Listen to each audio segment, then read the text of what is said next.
For years, she thought she knew him. For years, she raised his children. And for years, she lived with someone who shouldn't exist. Have you ever looked at the person sleeping next to you and wondered if you truly know them?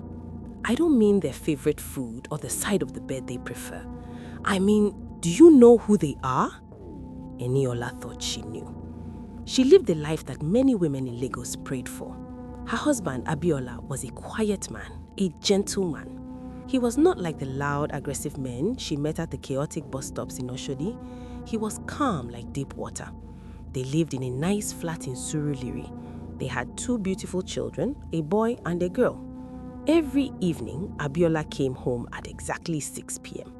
He would eat his iba and egusi soup, play with the children, and then sit on the balcony, staring out at the darkness. Life was perfect. Almost. There was just one shadow in their sunny life. In 7 years of marriage, Eniola had never met Abiola's family. Not once. Whenever she asked, Abiola would look away. He would rub his forehead as if he had a sudden headache. "My family is complicated, Eniola," he would say. "Let us focus on us." But a woman's curiosity is a fire that cannot be quenched. On Tuesday evening, the tension broke. Eniola stood by the door, arms crossed. "Abiola, the children are asking questions. They want to know their grandparents. We're not spirits that fell from the sky. You have a village, you have a name. Tomorrow you must take me to your home." Abiola froze. The air in the room seemed to drop by 5 degrees. He looked at her, and for the first time, Eniola saw fear in his eyes. Not anger, fear. "If we go there," Abiola said, his voice trembling, "we cannot come back the same way." Eniola laughed it off. "Don't be dramatic, my husband. We leave at dawn." The journey the next morning was long. They left the noise and traffic of Lagos behind, driving past the Ibadan Expressway, deeper into the heart of the country. The further they drove, the quieter Abiola became. His hands gripped the steering wheel so tight his knuckles were white, like bone. The landscape changed. The tall buildings were replaced by endless stretches of green bush and red earth. The trees seemed to lean over the road, watching them. After 4 hours, they turned on a narrow, untarred road. Dust rose like smoke around the car. They were close now. Suddenly, about a mile from the village entrance, Abiola slowed the car down. He pulled over near a thick patch of forest. "Why are we stopping?" Eniola asked, looking at the dense bush. "I need to ease myself," Abiola said. He didn't look at her. He kept his eyes fixed on the trees. "My stomach is turning." He unlocked the door. "Wait here," he told her. "Do not come out. Just wait in the car." "Okay," Eniola said, checking her phone. "Be quick." Abiola stepped out. He stood by the window for a second, looking at Eniola. He looked at her with a sadness so deep it made her heart shiver. He placed his hand on the glass as if saying goodbye, and then he turned and walked into the high grass. Before we go any further, if you're enjoying this story so far and you love slow, unsettling tales like this, please take a moment to subscribe to the channel. It really helps us grow, and it lets you know whenever a new story drops. Now, let's continue. Eniola watched his back disappear into the greenery. She heard the crunch of dry leaves under his feet. Then, silence. She waited. 5 minutes passed, then 10, then 20. The sun began to dip lower. The air grew heavy. A bird screeched in the distance, a harsh, ugly sound. Eniola opened the car door. "Abiola," she called out. Only the wind answered, rustling the palm fronds. Panic began to rise in her chest, cold and sharp. She couldn't wait anymore. She started the car and drove the remaining mile into the village, alone to find help. The village was small and quiet. Mud brick houses with rusted tin roofs stood in a circle. An old man sat under a mango tree, chewing a stick. Eniola stepped out of the car, her hands shaking. "Good evening, Baba," she said respectfully. "Please, I need help. My husband, he went into the bush down the road to ease himself, but he has not come back. I am afraid he has fallen or a snake has bitten him." The old man looked up slowly. Who is your husband, my daughter? His name is Abiola Adebayo. The old man stopped chewing. He spat the stick out. He squinted at her, his eyes narrowing in confusion. Abiola Adebayo? The old man repeated slowly. Yes, he is from this village. He said this is his home. The old man stood up, leaning heavily on his staff. He called out to a woman passing by, Mama Tola, come here. This woman says she is looking for her Abiola Adebayo. The woman dropped the basin she was carrying. It clattered loudly on the hard ground.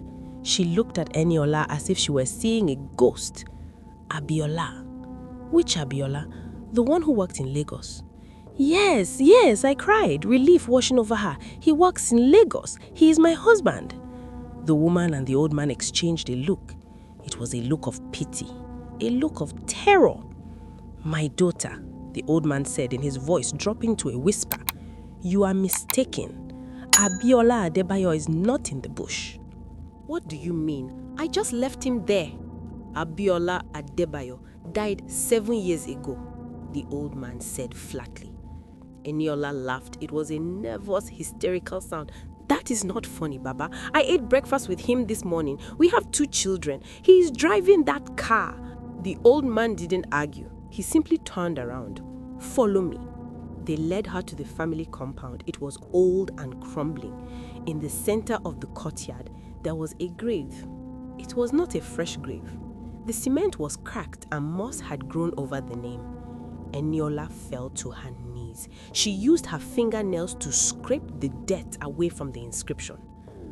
Abiola Adebayo, gone too soon, 1985 to 2018.